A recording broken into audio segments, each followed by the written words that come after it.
ఓం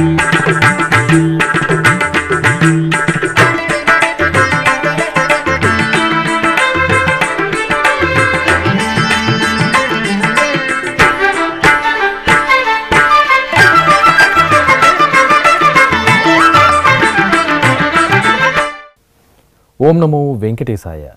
ఆధ్యాత్మిక విశేషాలకు స్వాగతం. ముందుగా ప్రధానాంశాలు.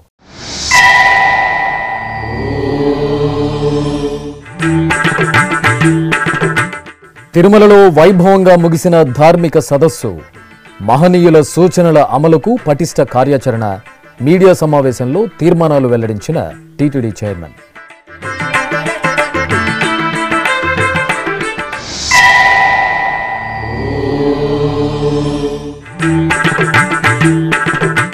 స్విమ్స్ ఆసుపత్రిలో పింక్ బస్సును ప్రారంభించిన టీటీడీ చైర్మన్, ఈవోలు. ఇకపై గ్రామ గ్రామాన క్యాన్సర్ నిర్ధారణ పరీక్షలు.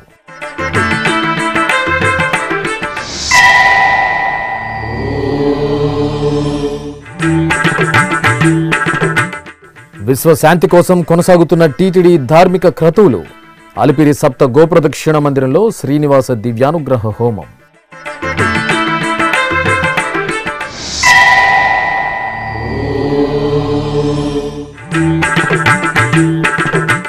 శ్రీ చిదంబరేశ్వర స్వామివారికి ఘనంగా రుద్రాభిషేకం. చిత్తూరు శివాలయంలో పరమశివునికి భక్తుల నీరాజనం.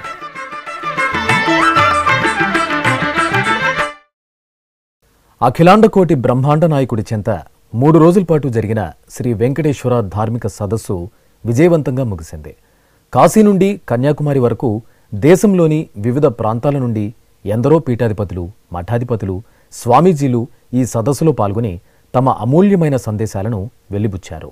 సనాతన ధర్మాన్ని మరింత విస్తృతంగా నిర్వహించడానికి ఎన్నో అమూల్యమైన సూచనలు, సలహాలను అందజేశారు. మహానుభావులు అందించిన సూచనలను టీటీడీ తీర్మానించింది. వాటిని అమలు చేయడానికి పటిష్ట కార్యాచరణతో ముందుకెళ్లాలని నిర్ణయించింది.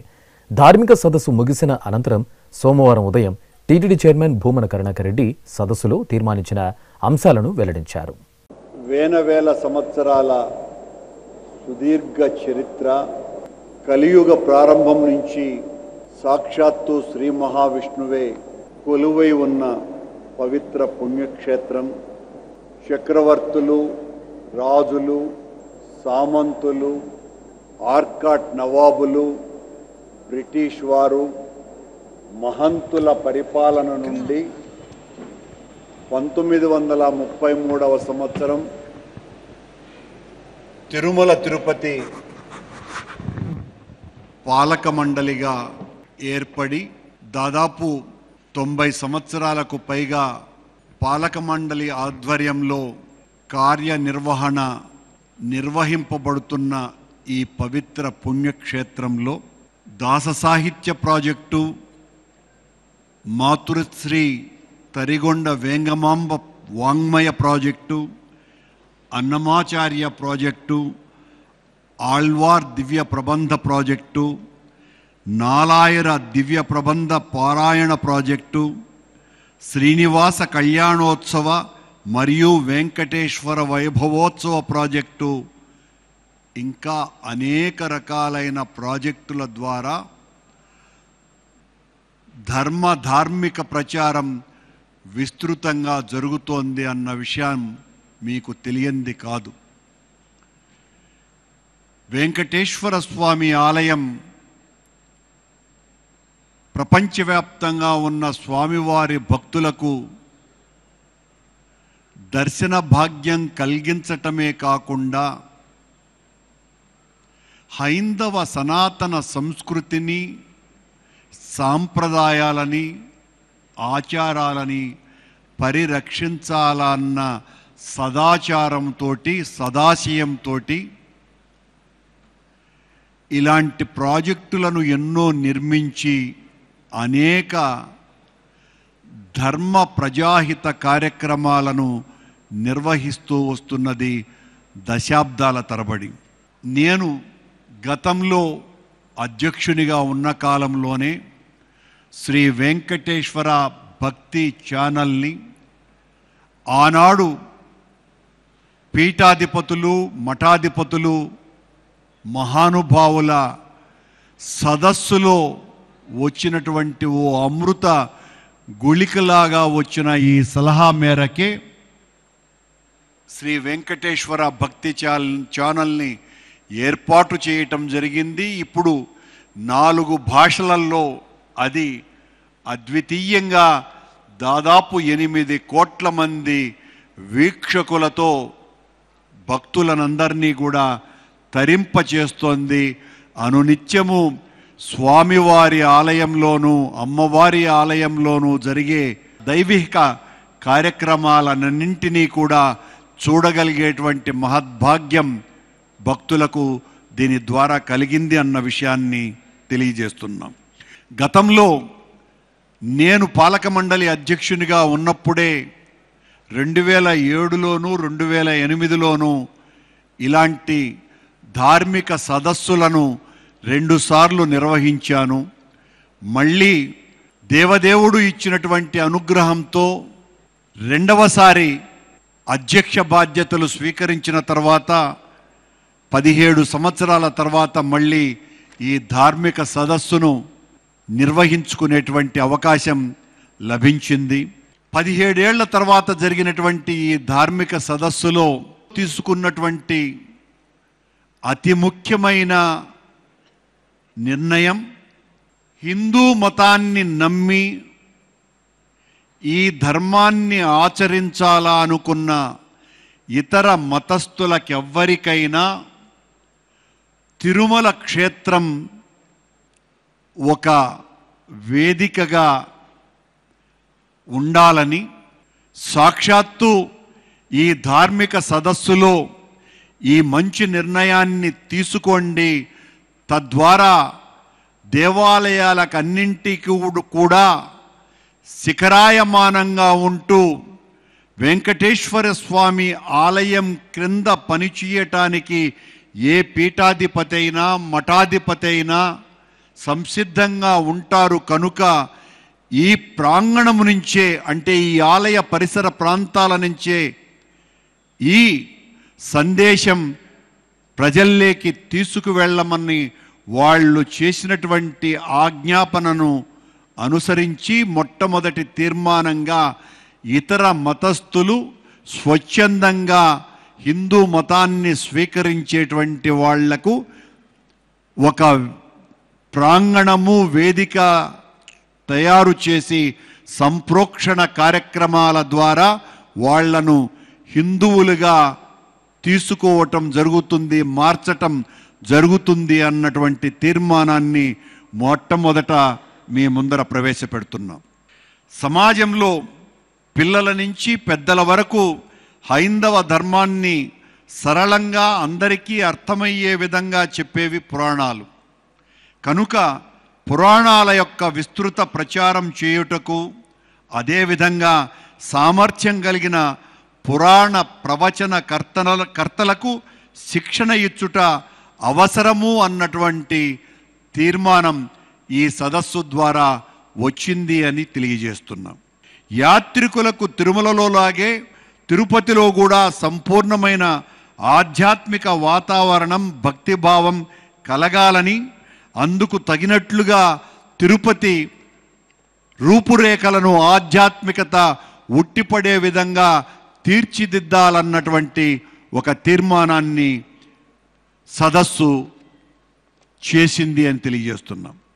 నానాటికి హిందూ సమాజం బలహీనం కావటానికి కారణం కొన్ని వర్ణ వర్గాల పట్ల కొందరికి ఉన్నటువంటి వివక్షతతో కూడిన దృష్టి ప్రధానాంశంగా గుర్తించి, అందువలన ఆయా జాతుల వారు హిందూ సమాజానికి దూరం అవుతున్నారని, వారినందరినీ కూడా మళ్ళీ కలుపుకునేటువంటి సనాతన ధర్మం అందరిది అనని చెప్పటానికి అన్ని విధాలుగా ప్రయత్నం చెయ్యాలి. దీనికి సంబంధించి ప్రతి ఒక్కరూ కూడా నడుం బిగించాల్సినటువంటి అవసరం ఉన్నది. దానికి తిరుమల తిరుపతి దేవస్థానమే నాయకత్వం వహించాలని, వారి మతాంతీకరణను నివారించుటకు తగిన ఉపాయాలను కూడా సిద్ధపరుచుకోవాలని ఈ సదస్సు తీర్మానించింది.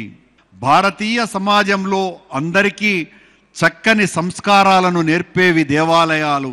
అలాంటి దేవాలయాలు శిథిలాలుగా మారిపోకుండా, పూర్తిగా కనుమరుగు అవ్వకుండా అందరికీ సంస్కారం అందించటానికి శిథిలమైన దేవాలయాలను పునరుద్ధరించాలని, దేవాలయాలు లేని చోట మరియు హరిజన గిరిజన మత్స్యకార ప్రాంతాలలో దేవాలయాలు నిర్మించుట ఎంతగానో అవసరమని, హిందువులకు మాతృమూర్తితో సమానమైన ఆ తల్లిని నేటి సమాజంలో ఆధునిక దురలవాట్ల ప్రభావం వలన గోమాతలు క్షీణిస్తున్నాయన్న వాస్తవాన్ని గుర్తించి గోవును సంరక్షించేటువంటి బాధ్యతను అందరము కూడా తీసుకోవలసినటువంటి అగత్యతను ఉద్దేశించి మరో తీర్మానం చేయటం జరిగింది.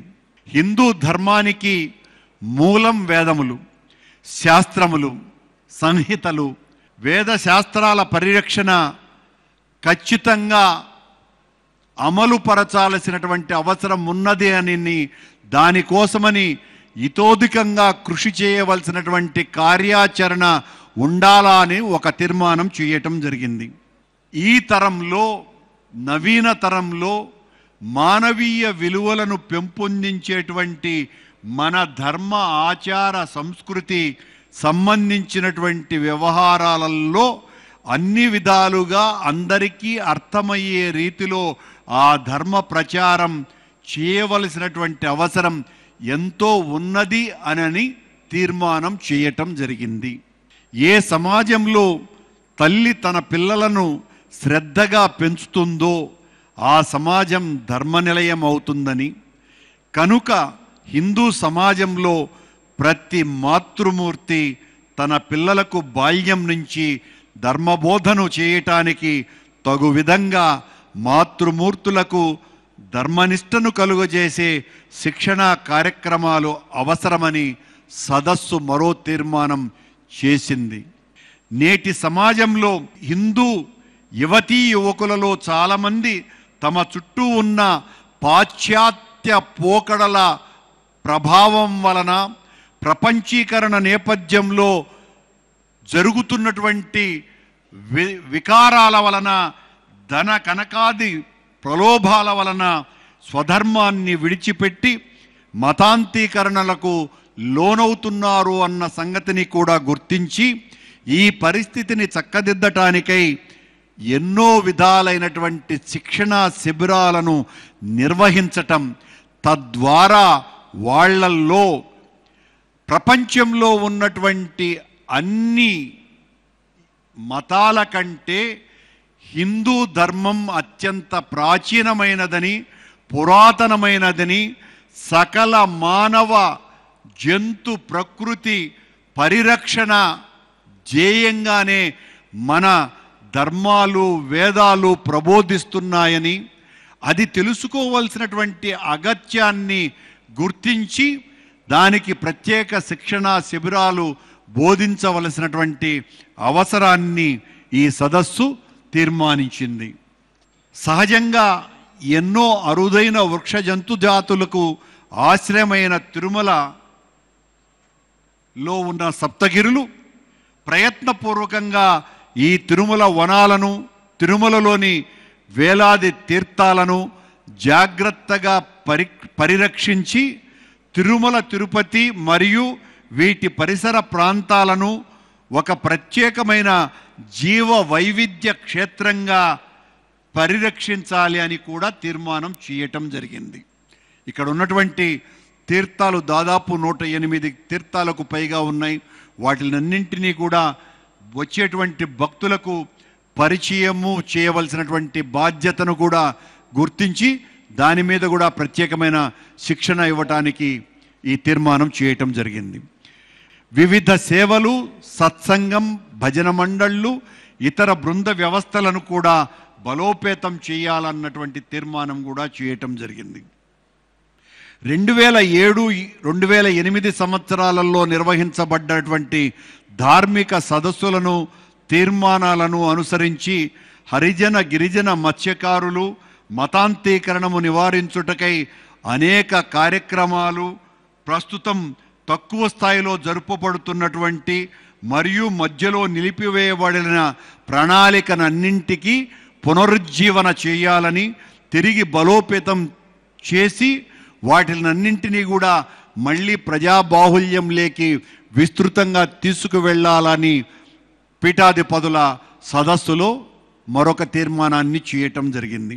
ప్రతి వ్యక్తిలోని ధర్మ పరిరక్షణ సామర్థ్యమును, ఆ ప్రచారానికి తగిన శక్తిని వీలైనంత ఎక్కువ మందికి శిక్షణ ఇవ్వటం ద్వారా నేర్పటం అవసరమని మరొక తీర్మానాన్ని చేయటం జరిగింది. హిందూ సమాజంలో ఆత్మవిశ్వాసాన్ని, వ్యక్తిత్వాన్ని పెంచటానికి తగిన శిక్షణ కార్యక్రమాలు విరివిగా నిర్వహించాలని, తద్వారా వాళ్ళనందరినీ కూడా ధార్మిక సేవకులుగా వినియోగించుకోవటానికి అవసరం కలుగుతుంది కనుక ప్రత్యేకమైనటువంటి తీర్మానం చేయటం జరిగింది.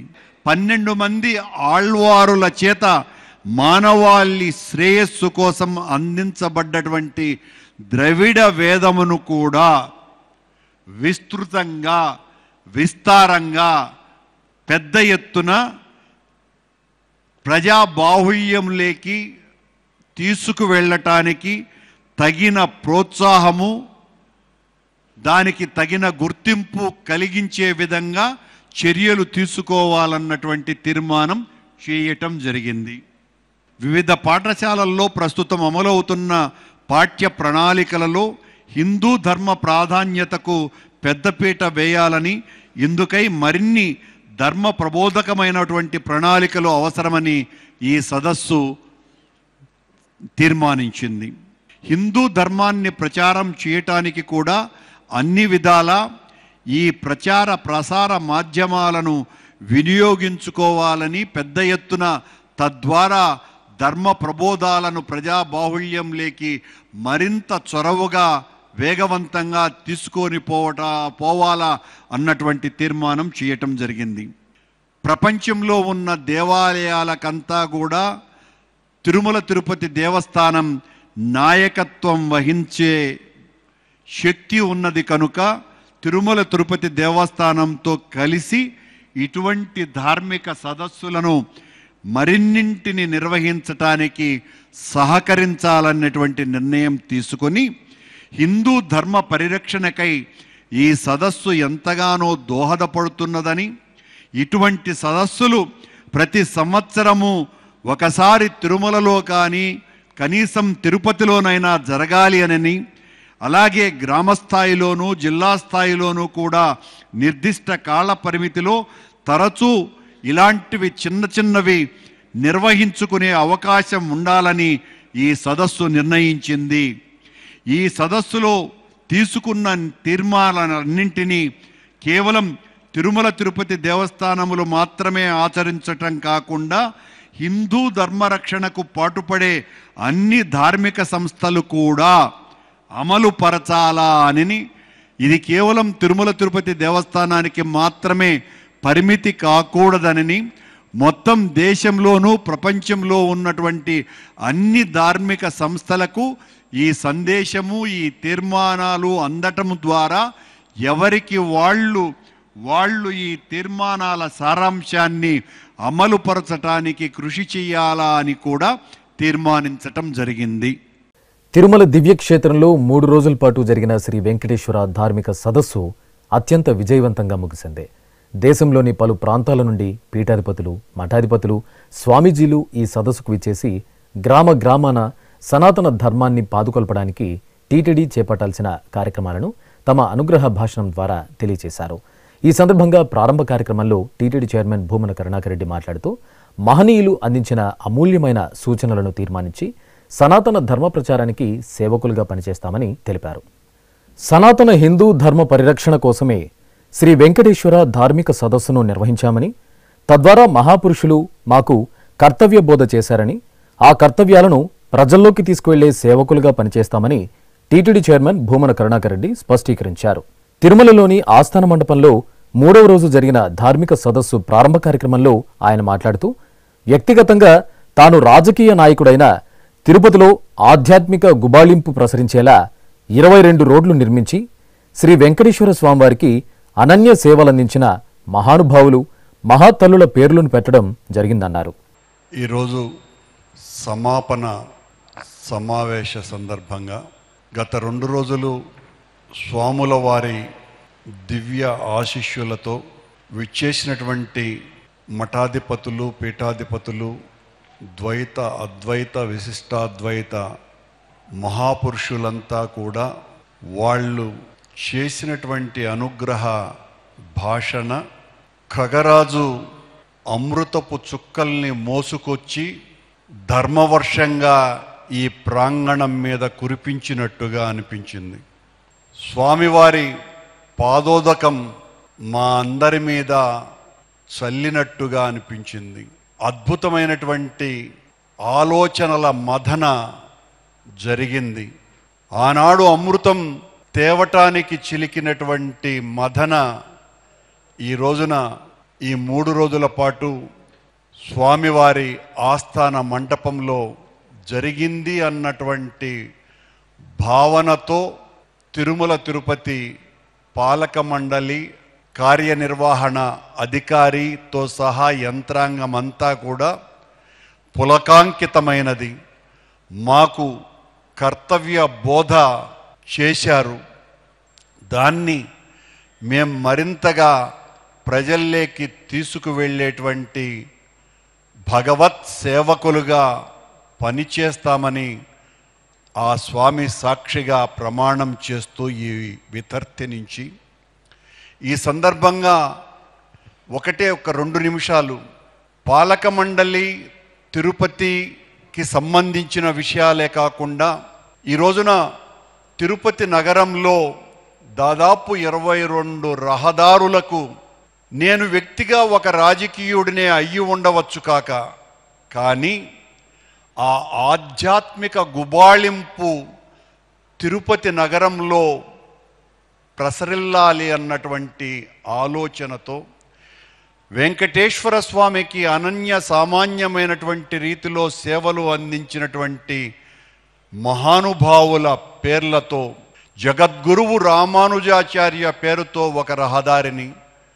రామానుజాచార్య తల్లి భూపిరాట్టి కాంతిమతి పేరుతో కాంతిమతి మార్గంగా మరొక రహదారిని, తిరుమల నంబి మార్గంగా ఒక రహదారిని, అనంతాళ్వాన్ మార్గంగా ఒక రహదారిని, కులశేఖర ఆళ్వార్, నమ్మాళ్వార్ స్వామివారికి మొట్టమొదట దానశాసనం చెక్కి మొట్టమొదటి దానం ఇచ్చి భోగ శ్రీనివాసమూర్తిని స్వామివారి గర్భగుడిలో ప్రవేశపెట్టినటువంటి పల్లవ సామంత రాణి 966 జూన్ నెల 28వ తారీఖున వసంగిన ఆ భోగ శ్రీనివాసమూర్తిని ప్రసాదించిన సామవాయి అన్నటువంటి పల్లవ రాణి పేరు మీద సామవాయి మార్గంగా మరొక రహదారిని, తరువాత కేవలం 30 సంవత్సరాలకే వచ్చినటువంటి చోళ మహారాణి పరాంతకదేవి, 2వ దానాన్నిచ్చినటువంటి పరాంతకదేవి పేరుతో మరొక రహదారిని, మొట్టమొదట ఆనంద నిలయానికి బంగారు తాపడాన్ని చేసినటువంటి యాదవరాయలైనటువంటి వీర నరసింహదేవ యాదవరాయలు పేరుతో మరొక రహదారిని, సాక్షాత్తు జగద్గురువులతో సమానమైనటువంటి చంద్రశేఖర స్వాముల వారి పేరు మీద మరొక రహదారిని, వైఖానస ఆగమ మార్గం అన్న పేరుతో ఒక రహదారిని, పాంచరాత్ర ఆగమ మార్గము అన్నటువంటి పేరుతో మరొక రహదారిని, ఇలా దాదాపు 22 మార్గాలకి, ప్రభుపాదుల వారి పేరుతో మరొక రహదారిని, ఇలా అనేక మంది ఈ దివ్య పురుషుల, మహాత్ముల, మహాతల్లుల పేరుతో తిరుపతి ఈ రోజున ఒక కొత్త ఆధ్యాత్మిక శోభను సంతరించుకున్నదేనని మీ అందరికీ సవినయంగా తెలియజేసుకుంటూ, ఇన్ని మంచి కార్యక్రమాలు మరింతగా మా చేత చేయించటానికి మమ్మల్ని కార్యోన్ముఖుల్ని, ఉద్యుక్తుల్ని చేసినటువంటి మీ ప్రసంగాలన్నింటికీ శత సహస్ర వందనాలు తెలియజేసుకుంటూ ఓం నమో వెంకటేశయ్య. అనంతరం రాఘవేంద్ర స్వామి మఠం పీఠాధిపతి శ్రీ సుబుధేంద్ర తీర్థ స్వామీజీ, శ్రీరంగం పౌండరీకపురం స్వామి ఆశ్రమం పీఠాధిపతి శ్రీ పరమకోటై చిన్న ఆండవన్ శ్రీ శ్రీనివాస గోపాల మహాదేశికన్ స్వామి, వారణాసికి చెందిన సదాశివ శర్మ స్వామీజీ, ఉడిపి చిట్టావూరు మఠం పీఠాధిపతి శ్రీ విద్యేంద్ర తీర్థ స్వామీజీ, ఉడిపి శ్రీ సిరూర్ మఠం పీఠాధిపతి శ్రీ వేదార్థన తీర్థ స్వామీజీ అనుగ్రహ భాషణం చేస్తూ వేద పరిరక్షణ, శాస్త్ర పరిరక్షణ, ధర్మ పరిరక్షణ, గోమాత సంరక్షణతో పాటు పురాణ ఇతిహాసాల సారాంశాన్ని ప్రజలకు తెలియచేస్తూ సనాతన ధర్మ ప్రచారానికి అగ్ర ప్రాధాన్యతనిస్తూ విద్య, వైద్య, సేవా రంగాలలో టీటీడీ విశిష్ట సేవలందించి ప్రపంచంలోనే అతిపెద్ద హైందవ ధార్మిక సంస్థగా ప్రశంసించారు. గ్రామ గ్రామాన శ్రీనివాసుని ఆలయాలు నిర్మించాలని, ప్రతి గ్రామంలో ధర్మ ప్రచారంతో పాటు వేదఘోష జరగాలని ఆకాంక్షించారు. ఈ కార్యక్రమంలో టీటీడీ ఈవో ఏవి ధర్మారెడ్డి, జేఈఓలు సదా భార్గవి, వీరబ్రహ్మం, ఎస్వీబీసీ సీఈఓ వైవికే షణ్ముఖ్ కుమార్, వేద విశ్వవిద్యాలయం ఉపకులపతి ఆచార్య రాణి సదాశివమూర్తి, అన్నమాచార్య ప్రాజెక్ట్ డైరెక్టర్ ఆకళ్ల విభీషణ శర్మ తదితరులు పాల్గొన్నారు. తిరుమల శ్రీ వెంకటేశ్వర స్వామివారిని సోమవారం ఉదయం నైవేద్య విరామ సమయంలో పలువురు పీఠాధిపతులు, స్వామీజీలు దర్శించుకున్నారు. తిరుమలలోని ఆస్థాన మండపంలో నిర్వహించిన ధార్మిక సదస్సుకు దేశవ్యాప్తంగా పలు ప్రాంతాల నుండి విచ్చేసిన పీఠాధిపతులు, మఠాధిపతులు శ్రీవారిని దర్శించుకున్నారు.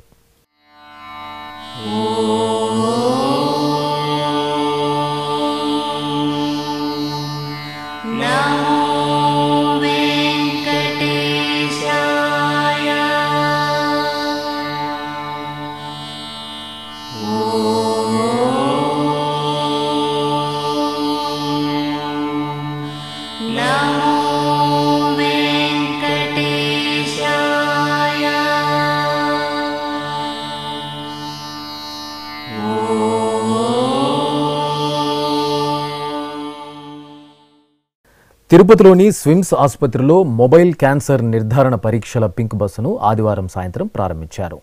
క్యాన్సర్ నిర్ధారణ పరీక్షలు చేసే ఈ పింక్ బస్సును రాజ్యసభ సభ్యులు వేమిరెడ్డి ప్రభాకర్ రెడ్డి, టీటీడీ ఢిల్లీ స్థానిక సలహా సంఘం అధ్యక్షురాలు వేమిరెడ్డి ప్రశాంతిరెడ్డి దంపతులు ఈ బస్సును స్విమ్స్ ఆసుపత్రికి విరాళంగా అందజేశారు. ఈ నేపథ్యంలో ఆదివారం సాయంత్రం TTD chairman Bhumana Karunakar Reddy, EO AV Dharma Reddy, Vemireddy ప్రశాంతిరెడ్డిలు ముందుగా పింక్ బస్సును పరిశీలించారు. బస్సులో క్యాన్సర్ నిర్ధారణ పరీక్షలు నిర్వహించే యంత్రాల పనితీరును గురించి డాక్టర్లను అడిగి తెలుసుకున్నారు. అనంతరం పింక్ బస్సును జెండా ఊపి ప్రారంభించారు. ఇక నుండి పింక్ బస్సు ద్వారా గ్రామ గ్రామాన క్యాన్సర్ నిర్ధారణ పరీక్షలు చేయాలని టీటీడీ సంకల్పించింది. ఈ సందర్భంగా భూమన కరుణాకర్ రెడ్డి, వేమిరెడ్డి ప్రశాంతిరెడ్డిలు మీడియాతో ప్రత్యేకంగా మాట్లాడారు. మా పాలక మండలి సభ్యురాలు శ్రీమతి వేమిరెడ్డి ప్రశాంత్ రెడ్డి గారి ఉదారతతో దాదాపు 3 కోట్ల రూపాయల విలువ చేసేటువంటి క్యాన్సర్ స్క్రీనింగ్ బస్సుని ఈ రోజున స్విమ్స్కి తను విరాళంగా అందజేయటం జరిగింది. ఆమె పెద్ద మనసును మనస్ఫూర్తిగా అభినందిస్తున్నాం. అలాగే మరొక బస్సుకు అమూల్ కాలే మరో పాలక మండలి సభ్యుడు కూడా తన ఇలా ఉచితంగా ఇవ్వటానికి తన సంసిద్ధతను వ్యక్తం చేశారు. టీటీడీ మీద కానీ లేదా గవర్నమెంట్ మీద కానీ పెనుభారం పడకుండా ఇలాంటి దానగుణం కలిగినటువంటి వాళ్ళు చేస్తున్నటువంటి సహాయాల వలన మరింతగా ఇన్స్టిట్యూషన్స్ బలపడేటువంటి అవకాశం ఉంది. ముఖ్యంగా మహిళలకి ఈ బస్సు వలన క్యాన్సర్ని ఐడెంటిఫై చేయటము, వాళ్ళ ట్రీట్మెంట్కి సంబంధించి ఎంతో ఉపయోగకరంగా ఉంటుంది. ముఖ్యంగా పేదవాళ్ళకి క్యాన్సర్ను కనిపెట్టడము, ట్రీట్ చేయటము రెండు ఖరీదుతో కూడినటువంటివి. అలాంటిది అతి తక్కువ ఖర్చుతో లేదా పూర్తిగా ఉచితంగా ఈ కార్యక్రమం జరగటం చాలా ముదావహం. ప్రశాంత్ రెడ్డి గారిని మరీ మనస్ఫూర్తిగా అభినందిస్తున్నాను. మా విపిఆర్ ఫౌండేషన్ అంటే వేమిరెడ్డి ప్రభాకర్ రెడ్డి గారి ఫౌండేషన్ ద్వారా ఈ బస్సుని స్వామివారి ఉదారతతో జరుగుతున్న ఈ స్విమ్స్ హాస్పిటల్కి డొనేషన్గా ఇవ్వడం మా భగవంతుడిచ్చిన వరంగా అనుకుంటున్నాము. ఈ బస్ వల్ల ఎంతోమంది క్యాన్సర్ పేషెంట్స్ తిరుపతి జిల్లా మొత్తం ఈ బస్సు తిరగబోతుంది. మొదట వైఎస్ఆర్ మంగళం వెళ్ళబోతుంది. సో ఈ బస్సులో ప్రతి ఒక్కరూ అర్లీ క్యాన్సర్ స్టేజెస్, ప్రతి ఒక్కరూ మహిళలందరూ దీన్ని ఉపయోగించుకొని అర్లీగా క్యాన్సర్ స్టేజెస్ ఏమైనా ఉంటే వాళ్ళకి ఇది ఎంతో ఉపయోగపడుతుందని అందరూ దీన్ని ఉపయోగించుకోవాలని కోరుకుంటున్నాను.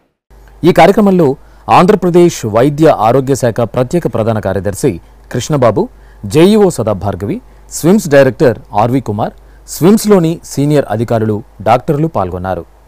తిరుపతి అలిపిరిలోని శ్రీ వెంకటేశ్వర సప్త గోప్రదక్షిణ మందిరంలో శ్రీ శ్రీనివాస దివ్యానుగ్రహ విశేష హోమం నిరంతరాయంగా కొనసాగుతోంది.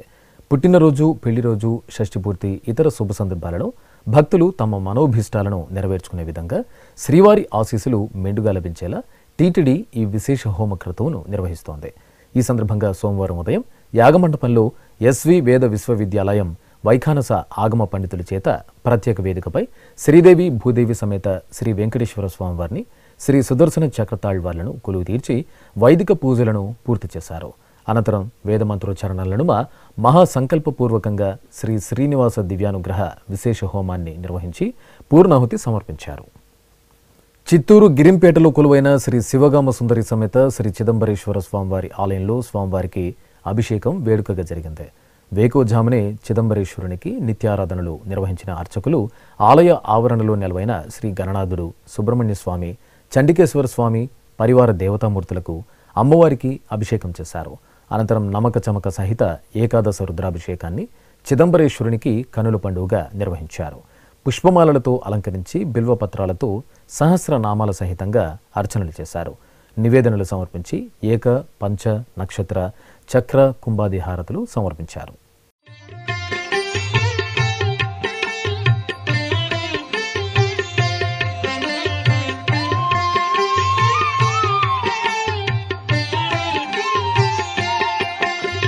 నమో దేవాది దేవాయ త్రినేత్రాయ మహాత్మనే రక్తపింగళనే.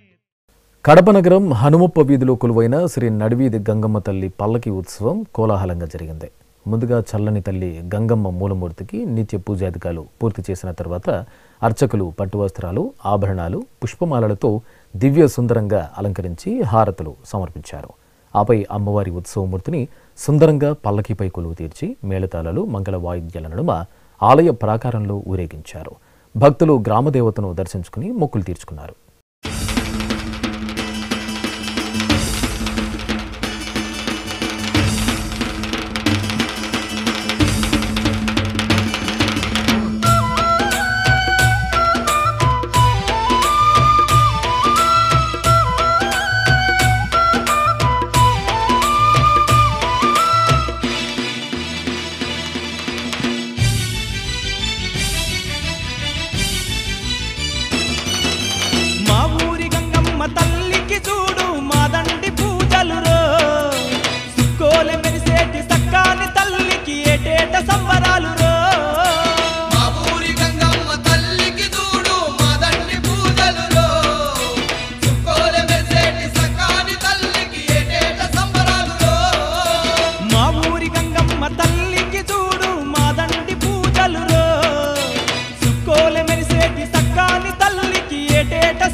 నంద్యాలలో కొలువు తీరిన శ్రీ వాసవి కన్యకా పరమేశ్వరి అమ్మవారి ఆలయంలో పుష్పాభిషేకం ఘనంగా జరిగింది.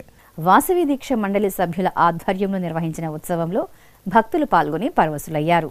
తొలుత పవిత్ర జలాలను నింపిన కలశాలను భక్తులు మేళతాళాలు, మంగళ వాయిద్యాల నడుమ ఊరేగింపుగా ఆలయానికి తీసుకువచ్చారు.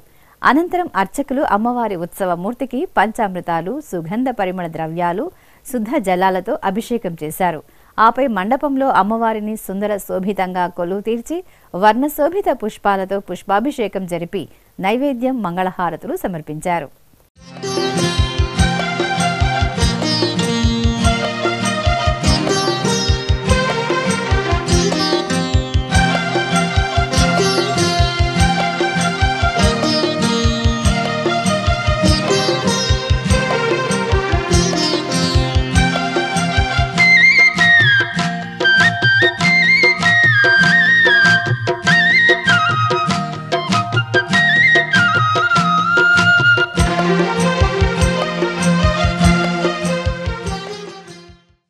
కాకినాడ జిల్లా తుని మండలంలో స్వయంభూగా నెలవైన తలుపులమ్మ లోవ భక్తులతో కలకల్లాడింది.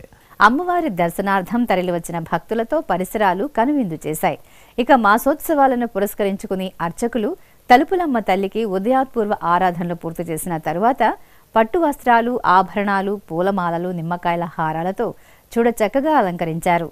ఆ తరువాత సహస్రనామాలను పఠనం చేస్తూ తలుపులమ్మ తల్లికి కుంకుమార్చనలు జరిపి నివేదన, హారతులు సమర్పించారు. భక్తులు అమ్మవారిని దర్శించుకుని తన్మయులయ్యారు.